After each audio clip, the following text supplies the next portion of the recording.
So dear students, try to understand this one, okay? Present continuous tense. I am going to teach you right now present continuous tense. Means हम लोग अभी वर्तमान समय में जो भी कार्य कर रहे हैं, अभी जैसे आप लोग लिख रहे हैं, मैं पढ़ा रहा हूँ, ये पक्षी उड़ रहे हैं, मक्खी भन बना रहे हैं ना, तो ये सारी चीजें अभी हो रही है, चल रही है, कंटिन्यूस है। कंटिन्यूस का मतलब जारी है, अभी ये काम अभी जारी है। तो इसका जो जो वाक्य रहता है, हिंदी वाक्य रहता है ना, वो ऐसा प्रतीत कराता है कि काम अभी हो रहा है, रही है, रहे हैं, ऐसा प्रतीत होता है। हिंदी वाक्य के क्रिया के अंत में रही है, रहे हैं, रहा है, रहा हूं, रही हूं, ये सब रहता है। अब इसमें जैसे आप लोग बातचीत कर रहे हैं, मैं लिख रहा हूं, ये सभी वाक्य किसमें है? प्रेजेंट कंटिन्यूस टेंस में। और इसका जो अफर्मेटिव सेंटेंस होता है, अफर्मेटिव सेंटेंस का मतलब होता है सकारात्मक वाक्य। तो उसका जो स्ट्रक्चर होता है वो सब्जेक्ट प्लस इज, एम और आर। ये इज, एम और आर में एक चीज लगाना है, एक ही चीज को चूज करना है। तो अब हम कहेंगे कि कहाँ इज, कहाँ आर, कहाँ एम लगाएंगे। तो अगर सब्जेक्ट में ही, शी, इट या एक नाम किसी का रहे, एक वस्तु या एक व्यक्ति का नाम, तो उसके साथ इज का प्रयोग करेंगे। इसको कहते हैं थर्ड पर्सन का सिंगुलर नंबर, इसके साथ इज का प्रयोग करेंगे। अगर आई रहे तब आम का प्रयोग करेंगे, आम केवल आई के साथ।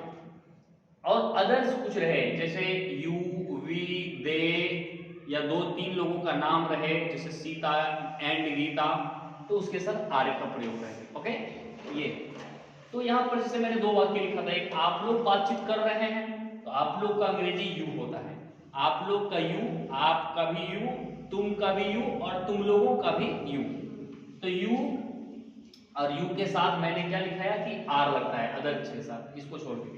तो यू के साथ आर का प्रयोग करेंगे। और बातचीत करने का होता है टॉक, तो टॉकिंग, यहाँ पर वर्ब फोर का प्रयोग करेंगे।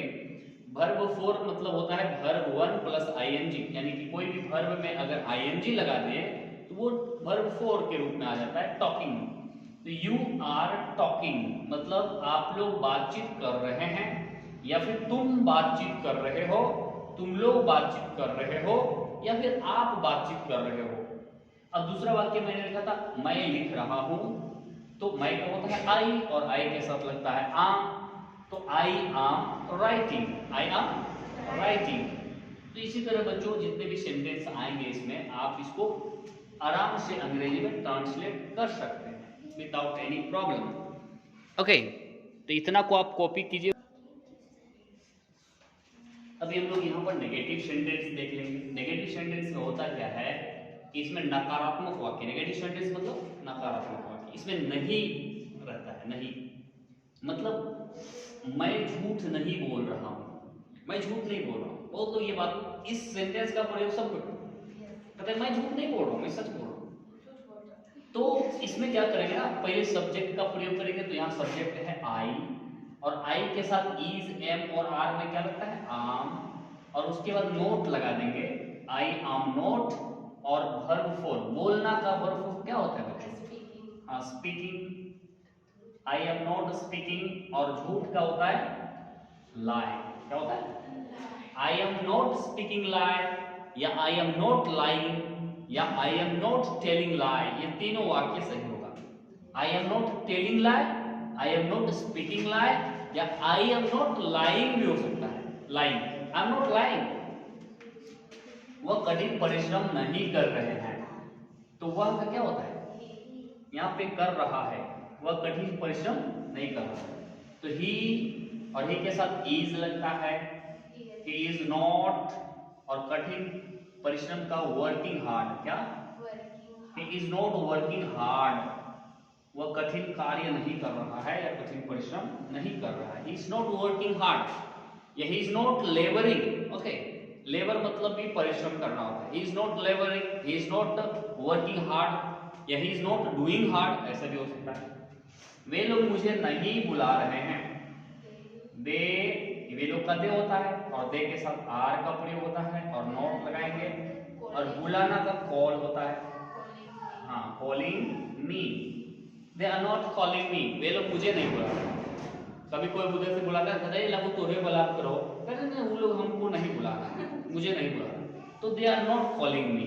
ओके, ये हो गया बच्चों नेगेटिव सेंटेंस। अब हम इसका इंटरोगेटिव देखेंगे और इसके बाद आगे और देखेंगे। सो ये स्टूडेंट्स अभी देखेंगे हम लोग इंटरोगेटिव सेंटेंसेस देखेंगे। इंटरोगेटिव सेंटेंसेस का मतलब होता है प्रश्नवाचक वाक्य। प्रश्नवाचक वाक्य दो तरह के होते हैं, यस नो टाइप्स एक, और एक होता है WH क्वेश्चन टाइप।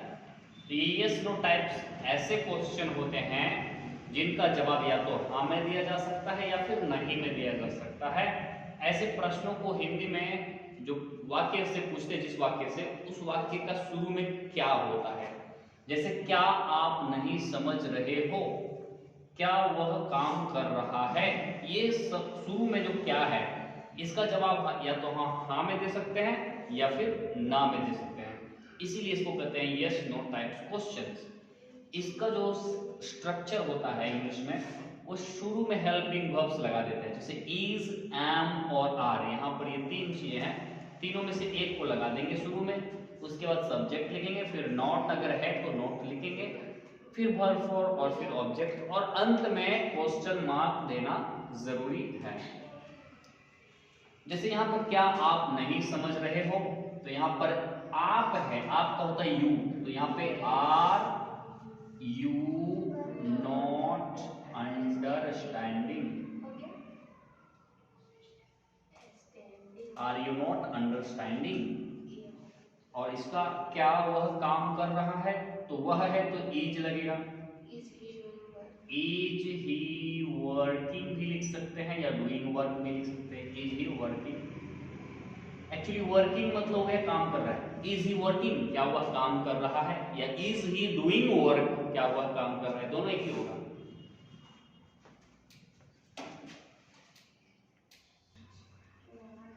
देखिए अभी WH क्वेश्चन टाइप जो है उसको देखते हैं। WH क्वेश्चन पहले वर्ड लगाएंगे यहाँ पर what, why, when, who, how much, how many, ये सब लगाएंगे। उसके बाद इज और एम और आर, ये तीनों में से एक लगाएंगे, फिर सब्जेक्ट का प्रयोग कर देंगे, और फिर नॉट अगर रहेगा तो उसका प्रयोग करेंगे, नहीं रहेगा तो नहीं करेंगे। उसके बाद वर्ब प्लस ING यानी वर्ब फोर का प्रयोग, फिर ऑब्जेक्ट और अंत में क्वेश्चन मार्क। ये स्ट्रक्चर हो गया। जैसे तुम क्या कर रहे हो बच्चों, WH क्वेश्चन पहचानने का यही तरीका है कि क्या, ये बीच में क्या, क्यों, कैसे, कौन, किसे, ये सब बीच में रहता है। कहाँ रहता है?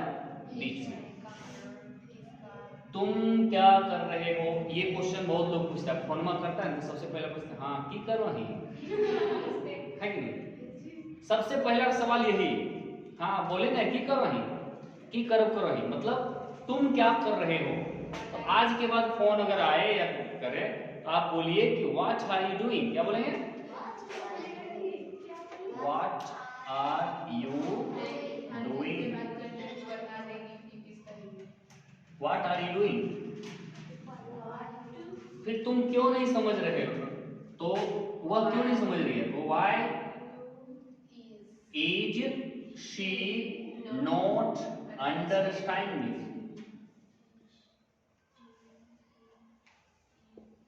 ये स्टूडेंट्स यहाँ पर शुरू में व्हाट, वाई ये सब लगाते हैं, उसके बाद इज और एम का प्रयोग करते हैं आर का, फिर सब्जेक्ट अगर नॉट रहता है तो नॉट लगाते हैं, फिर वर्ब का चौथा रूप, और ऑब्जेक्ट अगर रहेगा तो उधर लगाएंगे, और अंत में क्वेश्चन मार्क जरूर लगाते हैं।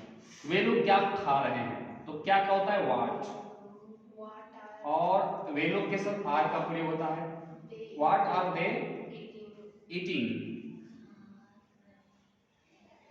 व्हाट आर दे ईटिंग, वे लोग क्या खा रहे हैं। तो इस तरह से बच्चों प्रेजेंट कंटिन्यूअस टेंस के जितने भी संभावित वाक्य हो सकते हैं हिंदी में, उसका अंग्रेजी ट्रांसलेशन कैसे करना है, ये मैंने आज के इस क्लास में इस लेक्चर में बता दिया है। आप इसको 4-5 बार घर में पढ़िए, 4-5 बार इसको लिखिए, और इस वीडियो को 4-5 बार देखिए, सब समझ में आ जाएगा।